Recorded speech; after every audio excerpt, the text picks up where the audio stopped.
meeting. And indeed, the procedure and protocol for this meeting is more of a historical thing handed down. There's nothing written, nothing mandated by the state law, other than 3 items have to occur tonight.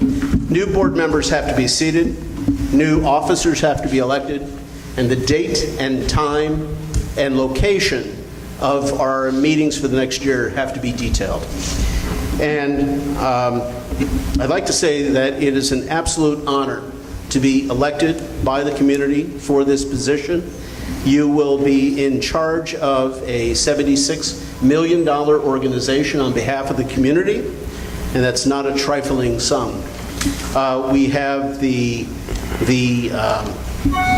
future wherewithal of our children at stake, almost 4,400 of them, as well as approximately 400 FTE in our staff positions. So we have what I consider a large district, and the challenges of running it and moving it forward, increasing the academics and controlling the finances, all comes down to the actions and responsibilities of this board. Speaking of responsibilities, the IASB is an outstanding resource to help guide the work of the board.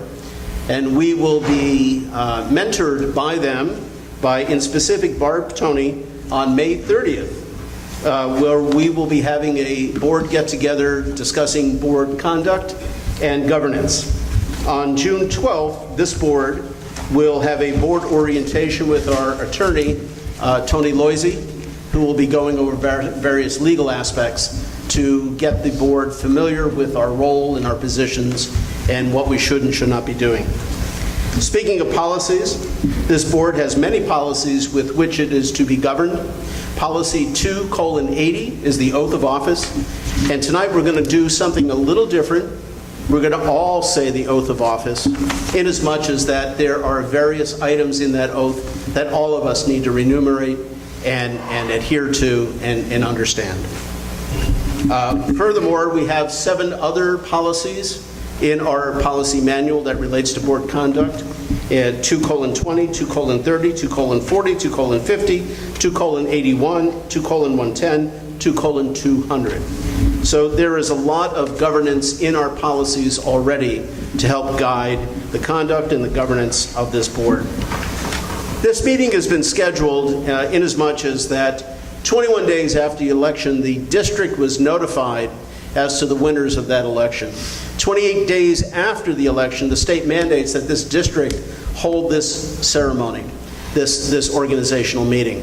Today happens to be the 27th day.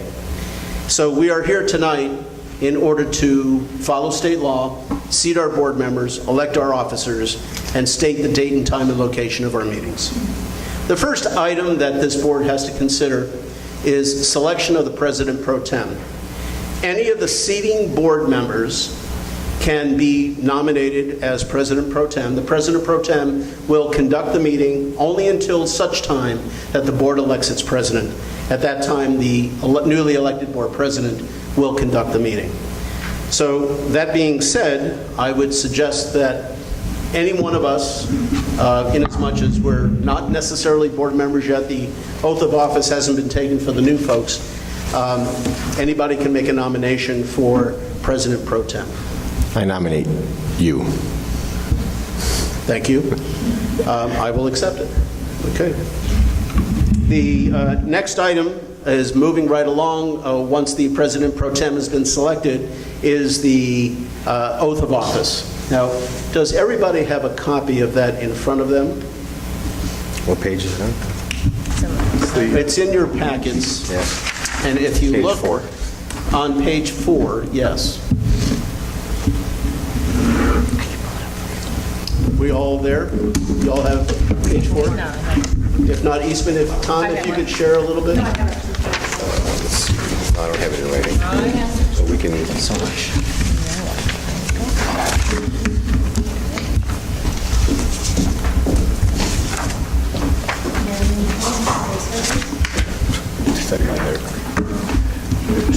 Sorry, I got it here. To make it helpful for new board members, you will be issued a district computer, so all of the board packets going forward will be found on your district computer, so you'll have You won't have mounds and mounds of paper like we used to have back in the good old days, And but you'll have it all on computer. Dr. Hines? MJ has already worked, Mrs. Warden has already reached out, and you have all responded. If you need a district device after this meeting adjourns, she will get your system fired up, activate your email account, and will teach you how to access future board packets, as Dr. Borelli said, on the board wiki, because we have gone paperless now for the last 3 years.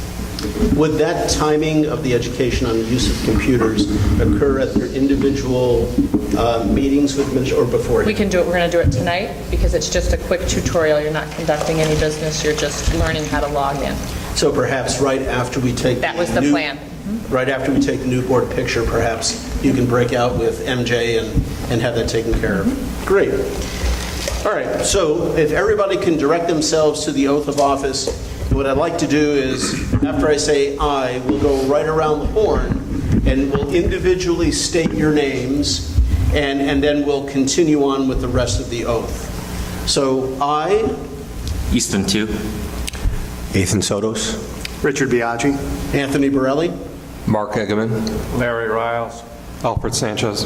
all together now, do solemnly swear that I will faithfully discharge the duties of the office of member of the Board of Education of Community Consolidated School District 64, Cook County, Illinois, in accordance with the Constitution of the United States, the Constitution of the State of Illinois, and the laws of the State of Illinois, to the best of my ability.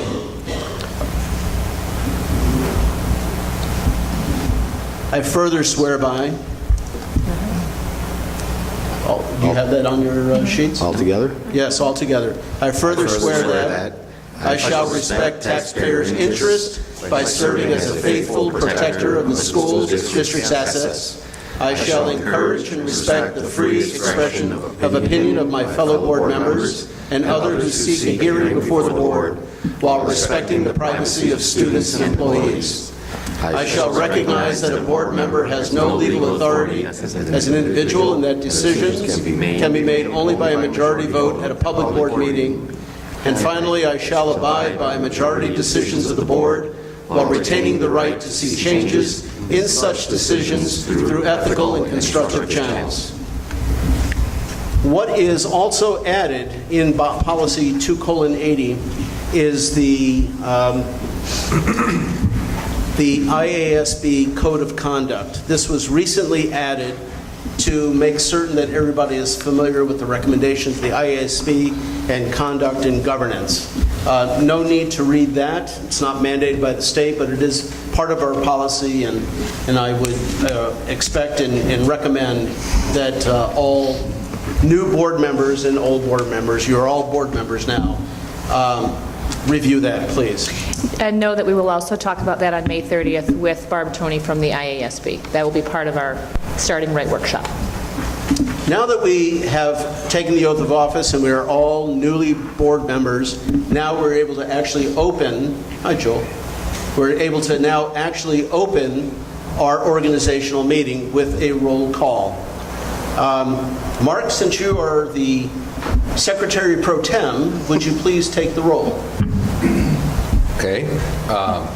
Albert Sanchez. Here. Larry Riles. Here. Mark Egeman is here. Tony Borelli. Here. Rick Biaggi. Here.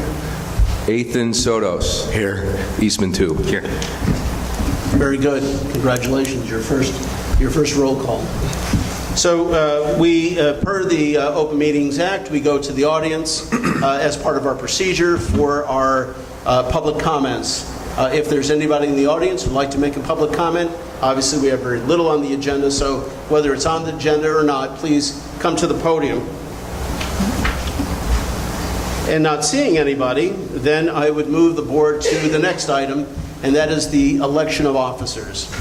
The election of officers, an individual can be elected virtually. They themselves can elect them, nominate themselves, or somebody can do it for them. The first position that will be nominated for will be the position of president, and the nominations do not require a second. So I address the board. Is there any nominations for the position of president of the board? I nominate Anthony Borelli. I second. Are there any other nominations? Then, as President Pro Temp, I will close the nominations and declare a unanimous opinion by the board that I will be president. Thank you very much. Thank you. And my first action as president of the board is to ask the board who will have nominations for vice president. I nominate Rick Biaggi. Are there any other nominations? And not hearing any, I will declare a unanimous board vote for Rick Biaggi as vice president. Congratulations, Rick. Thank you. Okay. Rick, of course, as you know, comes to this board with extensive experience from the Park District, and I look forward to working with you closely and honing up my Robert's Rules of Order, that's for sure. Thank you. The final board position is that of board secretary, and I will take nominations for board secretary. I would like to nominate Tom Sotos. Are there any other nominations for the position of board secretary? And not hearing any, I will declare a unanimous board vote in favor of Tom succeeding to the position of board secretary. Congratulations, Tom. Thank you. Okay. Mark, I know you've done a great job pressing that button, but if you could leave it running. Okay. And if you would like, we can do the official swapping of the seat. Grab your name tag and your stuff. All right. All right. See you later, Tom.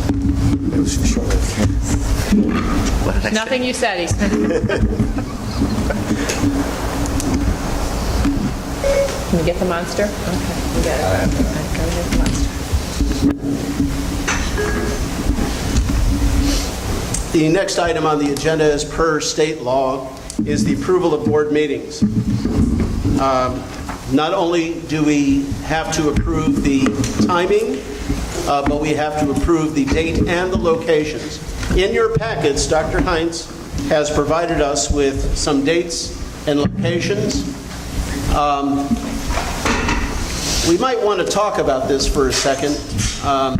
And I have a suggestion. Of course, this is certainly open to discussion. Some of our meetings, particularly our last meeting, was just brutal, I got to tell you. And brutal in the sense of its duration. It's exhausting. Exhausting to watch, much less participate in. And we have, on our docket, we have 12 regular meetings a year, one per month, and we have usually 6 cows, which are scattered throughout the year. And I'm proposing that on the dates of the cows, or the second part of every month, we have a regular meeting to coincide with the cow and some other regular meetings. That way, some things can carry over. All right, so what we were thinking when I was working with the team to set our calendars, we have your, as you said, every meeting, every board meeting, my goodness, every month we have a regular board meeting. We put cows on the calendar based around key topics that we tend to always talk to the board about. The tentative budget, the budget, facilities, curriculum. What we've done in the past, and it's worked well with the exception of the last meeting, and the last meeting was as long as it was a bit of an anomaly, but we did have quite a bit of work. We were concluding with the board that just left before the arrival of a new board, which is really the reason that meeting was as long as it was. But we have expanded some of our cows to include a special meeting if we needed to conduct additional board business.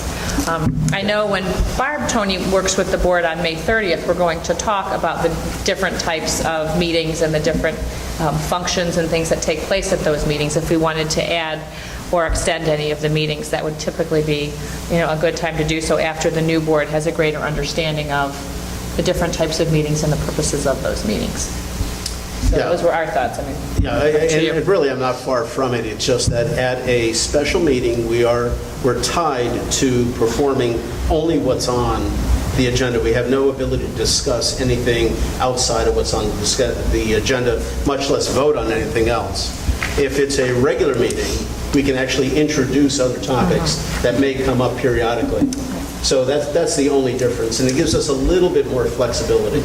I would say operationally, from my perspective as well as that of my team, having a regular board meeting every other week is going to constantly keep us in board preparation mode, which, believe it or not, pulls us away from many, many other functions of our job, and certainly ties down my admin to a great extent. That's So that right. would be my caution in terms of having any regular meetings beyond once a month. And therefore, if we combine a regular meeting with a cow, I think that we could gain some time for some extra work. But that would, we would still be going through two meetings a month of regular prep, plus the prep for cow. At times. At times.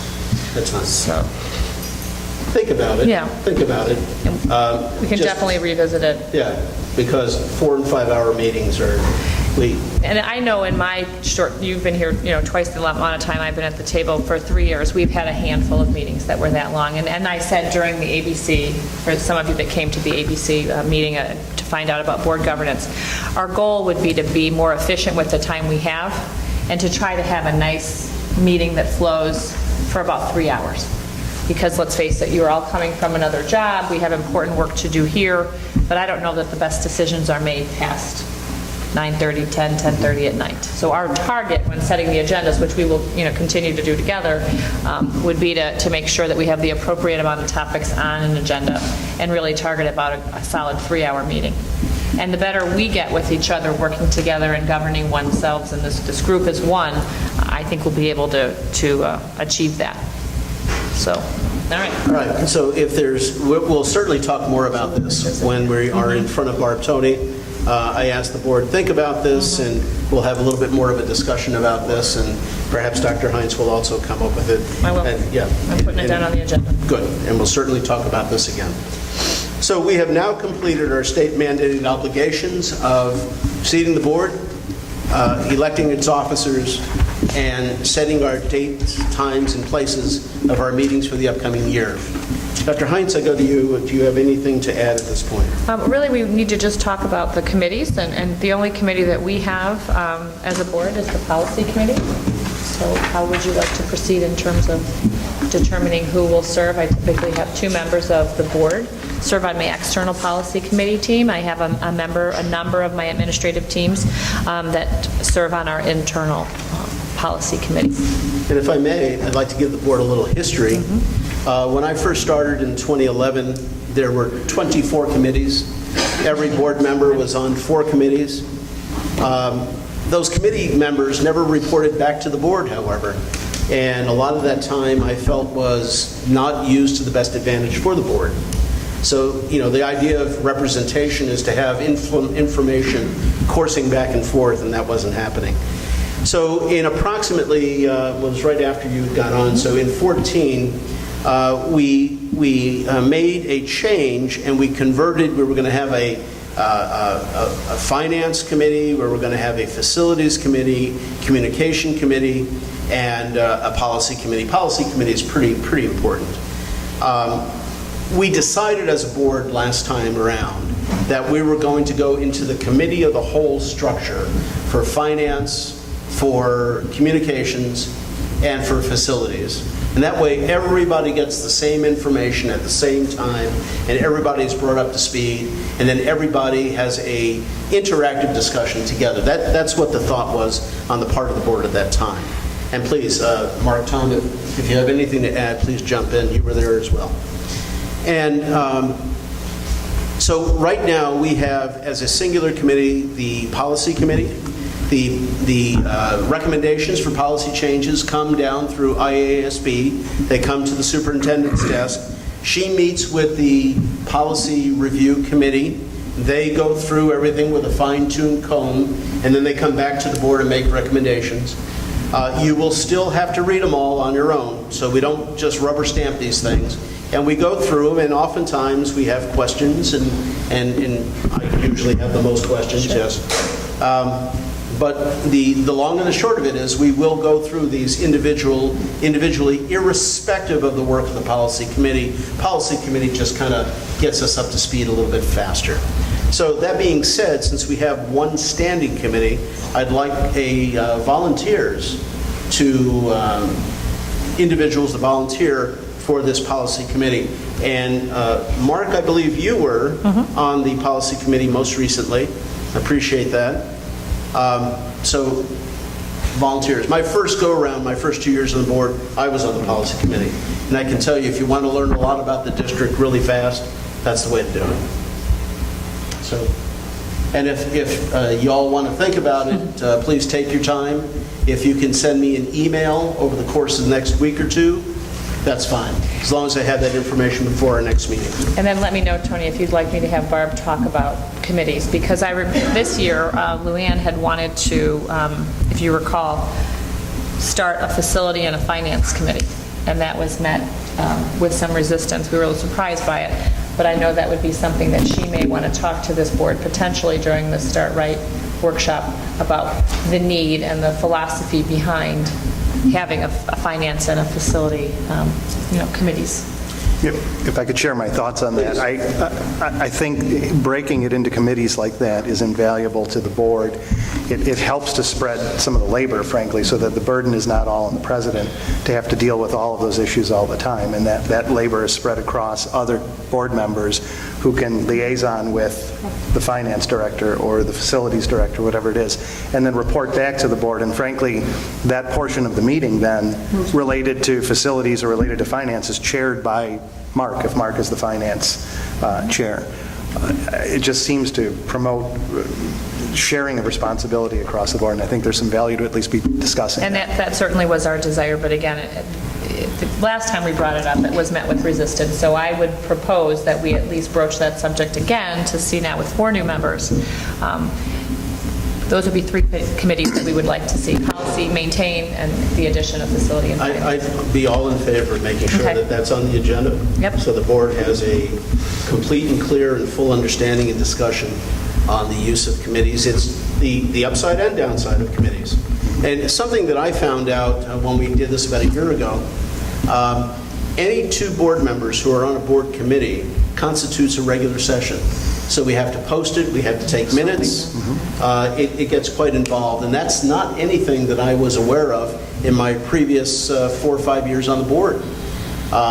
Actually, somebody in the public sent me an email, and I went back and forth until I double and triple checked it, and he was right. So it turns out that 2 board members, which is certainly not a quorum, and certainly not a majority of the board, but it's a majority of a majority. When you have 2 board members, it constitutes a committee of the board members, which requires posting of an announcement that you're going to have a meeting. Minutes must be taken, public comment must be accepted. Do we audio tape it? We don't do that. Not when it's the external group for policy. If I can add one to that, so one way around that is obviously to only have 1 board member as the chair, but more importantly, it doesn't really matter how many are the chairs of the committee. If there's more than 1 board member present at that meeting, even if they're sitting in the audience, it has to be noticed up under IOMA. Yes. So it doesn't really get you around that issue regardless, but those meetings aren't necessarily formal also. I mean, they can be, there could be just a meeting between the board member and the finance director offline, and that's, not a public meeting or anything, so. That would help, because Yeah. the scheduling and the taping and the note-taking does add quite a bit to our work again. Right. But to your point, 1 person would allow us to achieve the goals of having more board committees without, the Right. burden of taping, posting, note-taking, so on and so forth. So that, all of this will be included. What is the duration of the meeting that you anticipate on May 30th? I would think we're going to begin at 5, and I would think probably a good 4 hours, 9 o'clock. I confirm that up. Barb and I have a meeting scheduled next week to do some planning. So I will put in one of my upcoming Friday memos once I have the exact end time. But typically, if we start at 5 and provide a late dinner, we'll go till 9 or 9:30. And then we're going to get you home, because we know it's been a long day. So, Dr. Borelli, can I ask just procedurally how it would happen then if the board makes some has some thoughts at that meeting on different directions they want to go with respect to board governance, then I assume we would bring policy to the board at the next meeting and adopt that or not adopt that, have an up or down vote on that following that. No, and anything that we discuss at that organizational IASB representation meeting, certainly that's not a regular meeting. Right. So it would have to come back at a regular meeting and us vote it into, take an action item and vote it in. Okay. Speaking of action items, Tom clearly reminded me that though we all agreed that we're going to have meetings and cows and all, we did not vote to accept the calendar. And I don't want to be remiss, but we need to vote. So I will need to have a motion to accept the calendar as presented tonight. And if somebody, why don't I make that motion? I will make a motion that the Park Ridge-Niles District 64 Community Consolidated School District accept the calendar for board meetings as posted in tonight's board packet. Is there a second? I'll second. All right, starting with Eastman. I just have one quick question before we go to vote. So just so that we're all clear, so if we adopt it tonight, we could change that, but we're going to have to do it by motion at a later date if we want to add or delete. Yes. Okay. Yeah, and so everybody knows, you can always change a motion. You can always change something, an action item that has been approved. You can always go back and do that. You just need somebody who voted for it to make the motion to change it. That's all you have to do. So, starting with Eastman. Aye. Yes. Yes. Yes. Yes. Aye. Yes. All right, by 7-0 vote, the calendar is accepted. Dr. Hines, any further comments? You know, I made my comments in the first meeting, so I think I'm good, other than to remind everybody that before we leave today, we will take a picture of the newly seated board. All righty. So again, I'd like to thank our 4 new members. I'd like to, as well, thank Mark and Tom. I look forward to working with you both over the next 2 years. And thank you for your efforts in the past 2 years. So do I have a motion to adjourn this meeting? So moved. Second? All in favor? Aye. Yes. Any opposed? We are adjourned. Thank you.